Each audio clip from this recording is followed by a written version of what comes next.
मेरे प्रिय, सुबह तुम जैसे ही सोकर उठे, मैं तुम्हारे बिस्तर के पास ही खड़ा था।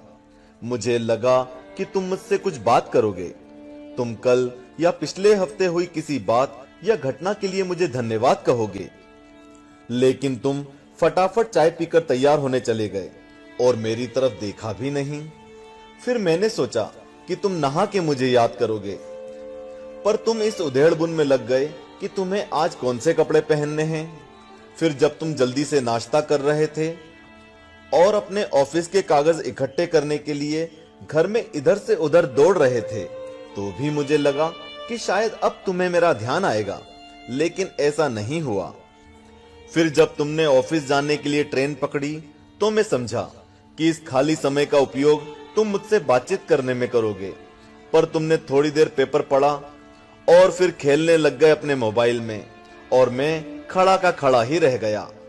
मैं तुम्हें बताना चाहता था कि दिन का कुछ हिस्सा मेरे साथ बिताकर तो देखो, तुम्हारे काम और भी अच्छी तरह से होने लगेंगे, लेकिन तुमने मुझसे बात ही नहीं की। एक मौका ऐसा भी आया जब तुम बिल्कुल खाली थे और कुर्सी पर पूरे 15 मिनट यूं ही बैठे रहे, लेकिन तब भी तुम्हें मेरा ध्यान नहीं आया। दोपहर के खाने के वक्त जब तुम इधर उधर देख रहे थे, तो भी मुझे लगा कि खाना खाने से पहले तुम एक पल के लिए मेरे बारे में सोचोगे, लेकिन ऐसा नहीं हुआ। दिन का अब भी काफी समय बचा था। मुझे लगा कि शायद इस बचे समय में हमारी बात हो जाएगी, लेकिन घर पहुंचने के बाद तुम रोजमर्रा के कामों में व्यस्त हो गए। जब वे काम निपट गए तो तुमने टीवी खोल लिया और घंटों टीवी देखते रहे। देर रात थककर तुम बिस्तर पर आ लेटे। तुमने अपने पत्नी और बच्चों को शुभ रात्रि कहा और चुपचाप चादर ओढ़कर सो गए।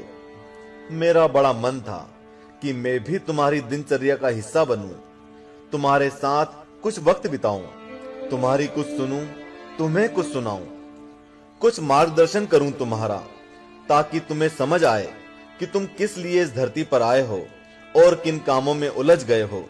लेकिन तुम्हें समय ही नहीं मिला और मैं मन मार कर ही रह गया।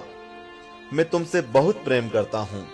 हर रोज मैं इस बात का इंतजार करता हूं कि तुम मेरा ध्यान करोगे और अपनी छोटी छोटी खुशियों के लिए मेरा धन्यवाद करोगे। पर तुम तब ही आते हो जब तुम्हें कुछ चाहिए होता है। तुम जल्दी में आते हो और अपनी मांगे मेरे आगे रखकर चले जाते हो। और मजे की बात तो यह है कि इस प्रक्रिया में भी तुम मेरी तरफ देखते नहीं। तुम्हारा ध्यान उस समय भी लोगों की तरफ ही लगा रहता है और मैं इंतजार करता ही रह जाता हूं। खैर, कोई बात नहीं, हो सकता है कल तुम्हें मेरी याद आ जाए, ऐसा मुझे विश्वास है और मुझे तुम में आस्था है। आखिरकार मेरा दूसरा नाम आस्था और विश्वास ही तो है। तुम्हारा पिता परमेश्वर। चूंकि हमने इस वीडियो का टारगेट 1 लाख लाइक्स रखा है, तो बिना देरी किए लाइक का बटन दबा दें और कमेंट बॉक्स में हरिओम लिखें। जय श्री कृष्णा।